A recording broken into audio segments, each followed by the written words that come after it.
So, dear student, here we will solve the next question.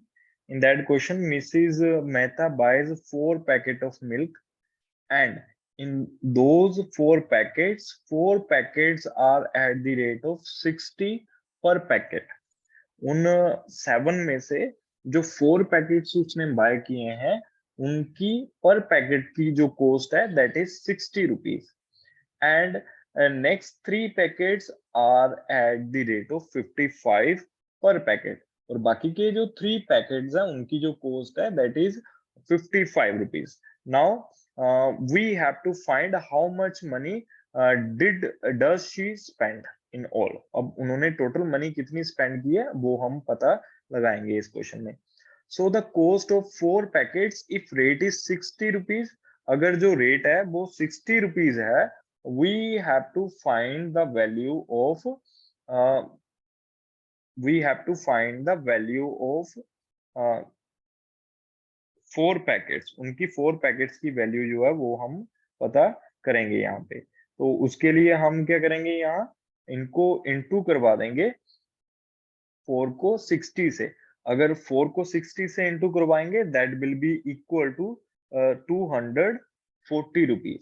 And again we will find the cost of 3 packets if rate is equal to, अगर उनका जो rate है that is equal to 55. अगर rate 55 है तो 3 की cost क्या होगी, तो 3 हमारे पैकेट हैं, इनको हम इनटू कर देंगे विद 55, और अगर हम इनटू करते हैं तो this will be equal to 165. अगर मल्टीप्लाई करें 15, 1 carry, 15 and 1 16, so this will be equal to 165 rupees.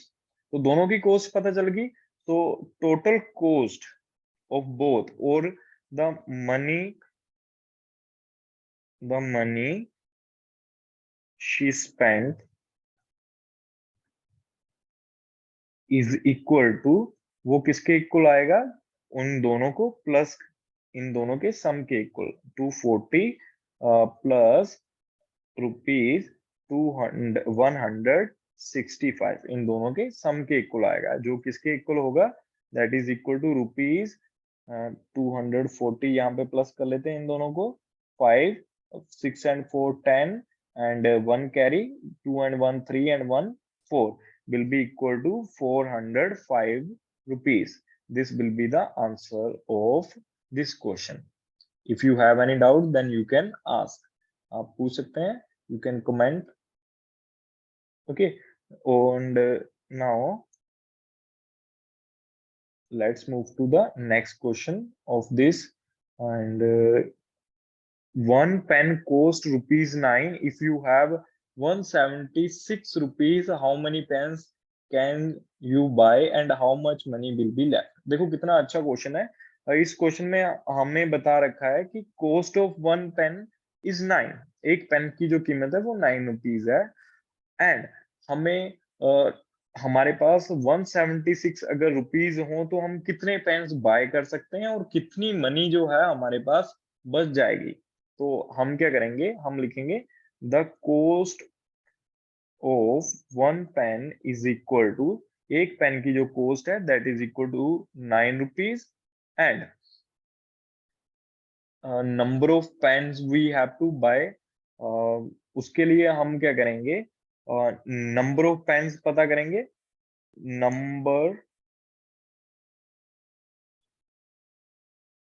number of pens can be bought is equal to rupees 176 divided by 9 rupees. 9 से इसको डिवाइड करवा देंगे, and if we do so the answer will be equal to, अगर हम ऐसा करेंगे तो answer कितना आएगा, यहाँ पे डिवाइड करके देख लेते हैं. If we divide 176 by 9, so it will be 9 ones are 9. After subtracting, 8 will be the remainder. Bring 6 down, and 9 nines are 81. After subtracting, we will get 5 and now देखो how many pens are there? 19 pens are there. And how much money is left? 5 rupees will left. So number of pens is equal to 19 and amount of money or money left is equal to rupees 5. तो 5 rupees की money जो है वो बच जाएगी. I hope this is clear to you all. Okay, so this is the answer of this question. Now we will move to our last question. अब हम last question की ओर बढ़ते हैं and let's read the statement.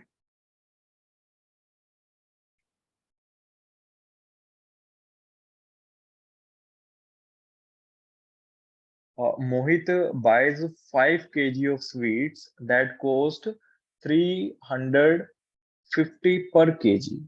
देखो 5 kilo sweets खरीदे हैं मोहित ने और उसकी जो कॉस्ट है वो किसके इक्वल है 350 और वो भी पर केजी है. 1 केजी की जो कीमत है वो 350 है बट उसने 5 केजी खरीदे हैं तो उसकी कीमत हमें पता करनी होगी. तो हम ऐसा लिख सकते हैं the cost of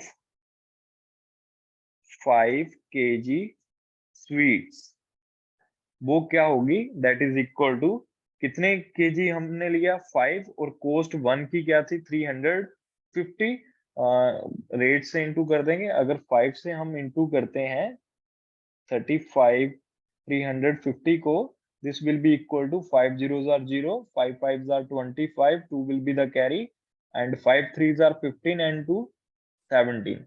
This will be the cost. तो यहाँ पे cost आ जाएगी 1750 rupees. ये cost आ जाएगी इनकी. And now देखो अब क्या है he divide the sweet among 2 of his friend. उसने वो जो स्वीट है वो अपने 2 फ्रेंड्स के बीच में डिवाइड कर दी है. अगर वो ऐसा करता है he ask his friends to pay him for their share और वो अपने फ्रेंड्स को बोलता है कि वो अपना जो शेयर है वो भी पे करें. If he will do so then we have to find how much each person will spend. तो हमें ये पता करना है कि हर एक पर्सन जो है वो कितनी मनी जो है स्पेंड करेगा. तो इसके लिए देखो वो 2 लोगों में स्पेंड डिवाइड करता है मनी को. 2 लोगों में डिवाइड करना है तो हर एक पर्सन कितना करेगा आधा आधा करेगा क्योंकि दोनों को 5 किलो की आधी आधी स्वीट्स चले जाएगी. तो हम लिखेंगे यहाँ पे amount of money both each has to pay that is equal to rupees 750 divided by. देखो 2 लोग हैं तो 2 से डिवाइड कर देंगे 2 से डिवाइड कर देंगे मतलब आधा आधा पैसा बांट देंगे दोनों में. अब कभी ऐसा हो कि 5 किलो स्वीट्स कोई लेके आए और वो 2 लोगों में बांट दे इक्वली तो हम पैसों को भी इक्वली दोनों में डिवाइड कर देंगे बांट देंगे. तो अगर ऐसा करें तो हमें डिवाइड करना होगा 1750 को bye 2. we will divide 1750 by 2. so 2 8s are 16. यहाँ पे 16 लिखेंगे रिमाइंडर 1 आएगा. bring down 5 it will become 15 and 2 7s are 14. again 1 remainder bring down this 0. this is 2 5s are 10. again no any remainder and now we have 875 rupees.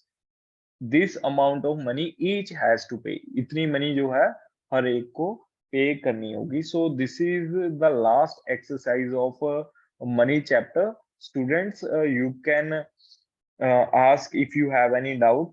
so bye bye.